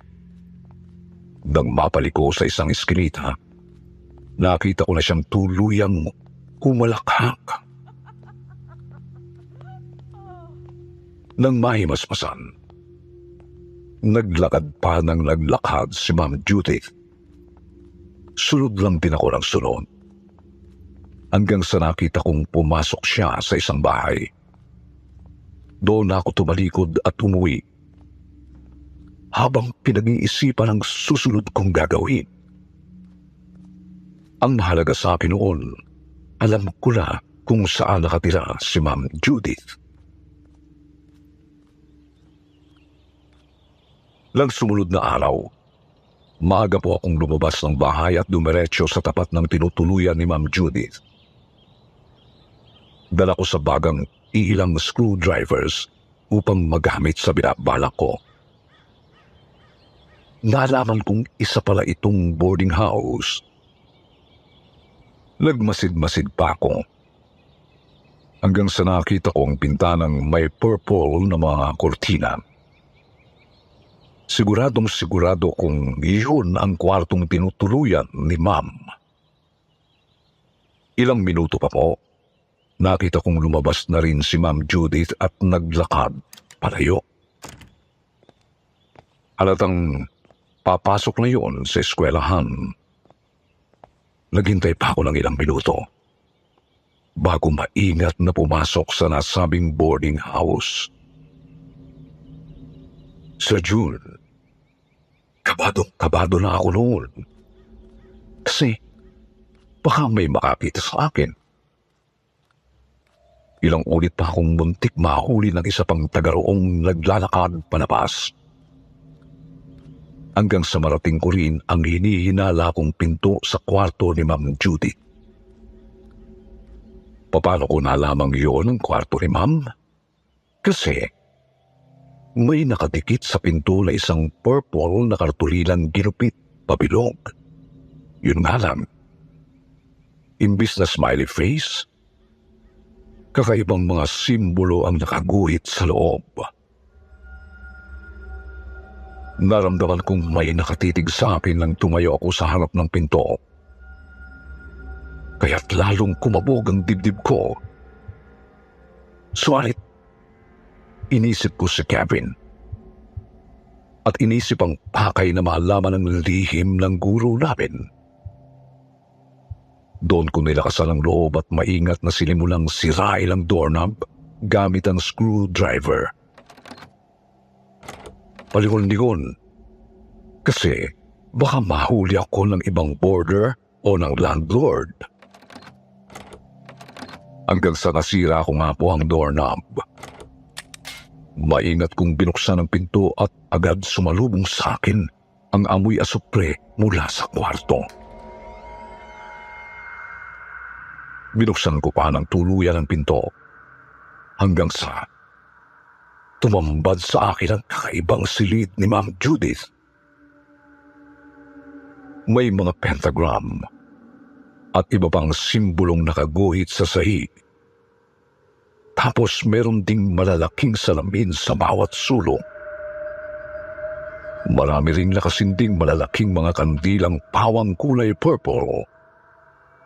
Nakita ko ring nakakalat sa sahig ang napakaraming mga litrato. Mga litrato namin ng mga kaklase ko. May markang itim na X ang larawan ng mga nagpakamatay.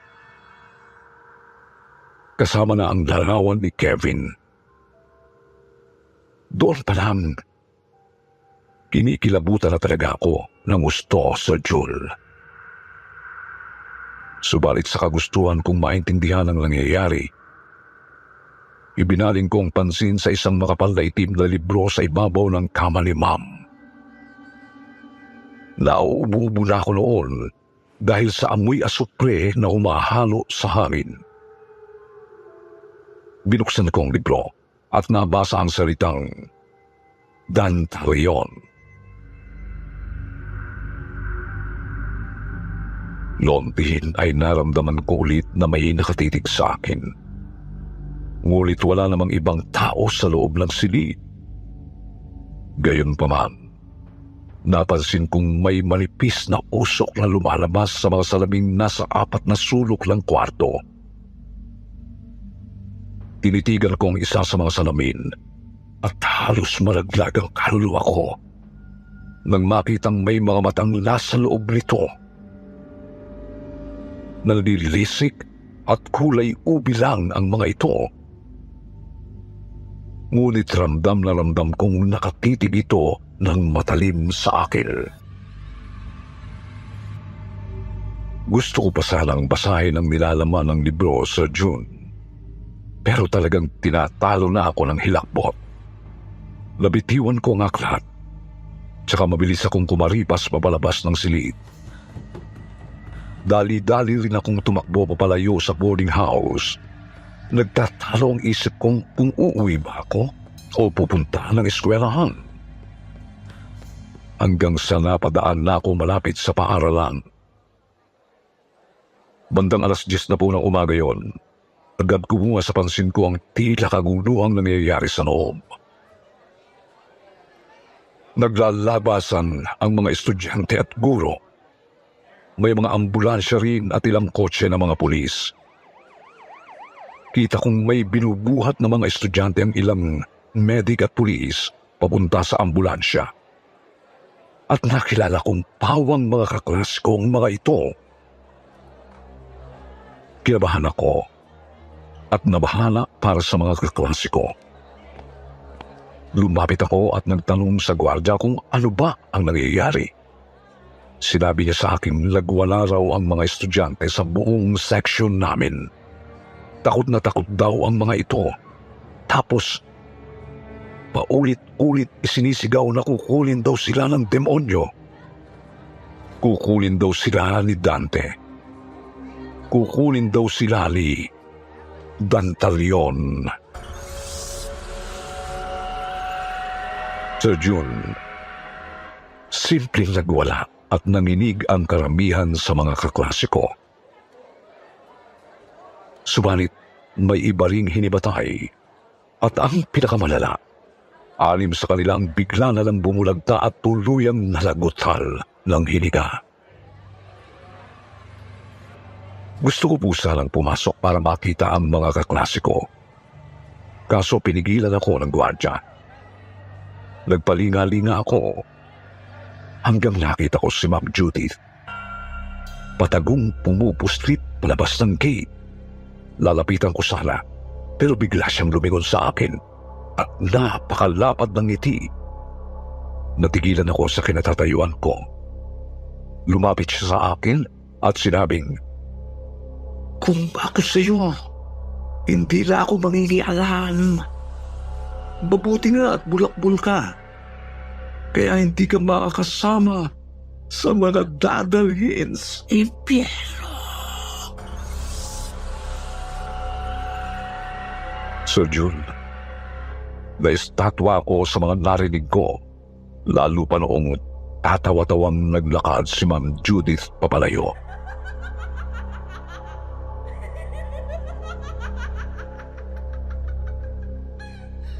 Namalayan ko na lang, napaiyak na pala ako dahil sa lapis na hilakbo. At hindi maawat ang panginginig ng kalamlan. Nilagnat pa nga po ako matapos sa mga sandaling yun. Nang may basbasan, pinilit ko pong kausapin agad ang principal tungkol kay Ma'am Judith. Sinabi ko lahat ng mga napansin ko, kasama na ang mga nakita ko sa boarding house ng guro. Noong araw din pong yun, ipinahanap ng principal si Ma'am Judith at pinapuntahan din ang tinutuluyan nito. Ngunit, hindi na ito mahanap o makita. Wala na rin ang mga gamit nito sa boarding house, bagamat naiwan ang mga kurtina, salamin at mga marka sa sahig. Kinilabutan nga rin daw ang mga pumunta sa silid ni Ma'am kasi napansin din nila at naamoy ang amoy asupre. Sir Jun, mass hysteria ang tinuturong dahilan kung bakit nagwala ang mga kaklase ko. O sabihin na po natin, ito ang pinalabas na dahilan kahit alam naman namin ng principal na may kakaiba sa nangyari. Sinasabi ng mga dalubhasa na mayroon lang daw mga factors na nakatrigger sa ganoong kilos ng mga kaklase ko. Sumalit, sigurado talaga akong may kinalaman si Ma'am Judith doon. Aaminin ko nga lang po na hindi ko alam eksakto kung ano ang ginawa ni Ma'am. Basta ang nalaman ko lang sa konting pagsasaliksik, si Dantalion ay isa raw demonyo. Isang dakilang duke ng impyerno. Marahil, ito rin mismong tinatawag na Dante ni Ma'am at siya ring dahilan kung bakit nagbago ang mga kaklase ko. Gayunpaman, gusto ko pa rin magtanong sa mga tagapakinig. Sa palagay niyo po ba, ano kaya si Ma'am Judith? Siguro nga po, isang totoong demonyo yung Dante, Dantalion o kung ano man ang pangalan niya. Pero, bakit nagsisilbi sa kanya si Ma'am? Kasapi kaya siya ng kulto? O sapilitan lang na sinapian ng dyablo? Isa pa po, may kinalaman din kaya si Ma'am Judith sa mga kaso ng mass hysteria sa ibang mga paaralan? May mga nabalitaan po kasi ako. Hindi ko na lang sasabihin kung saan. Ang dami ko pong tanong, ano? Pasensya na po.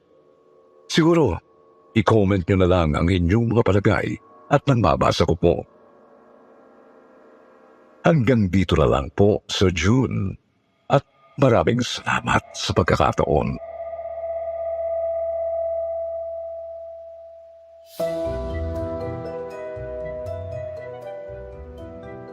Shoutouts! At ngayon naman, dumako tayo sa paborito nating shoutout portion. Shoutouts going out to Habi Habi Colette Channel, Ketia Gentiles, Shake the Videos, Imelda Aviles, Lay Mendoza, Mitch Chico, Stessel J. Vlog, Bing Liani, at Chris Lee Ventosa. Ngayon naman po, magbabasa tayo ng pinakamagandang comment galing kay Church Howard at Marjorie Dequila. Sabi ni Hirsch, iba na talaga si Sir Jun ngayon. mas grabe ang improvement for good. And you are experimenting different toll. I like how you narrate the story this way. Yeah, cheers! Komento niya doon sa kwentong pinamagatang Bahay ni Pastor. Sabi naman ni Dolores Gallego, ang ganda ng kwento. Salamat po, Sir June at Team Sitio Bangungot. Happy listening all the way here, BGC Taguig. Sa mga hindi po nabanggit, sa susunod na lang po, huwag niyo pong kalimutang mag-reply sa ating shoutout box na nasa comment section para ma-shoutout ang pangalan po ninyo. Muli po, mula sa bumubuo ng kwentong Takip Silim at Sitio Bangungot, ito po ang inyong kaibigan, June Martin de Gaspi. Nagpapasalamat po.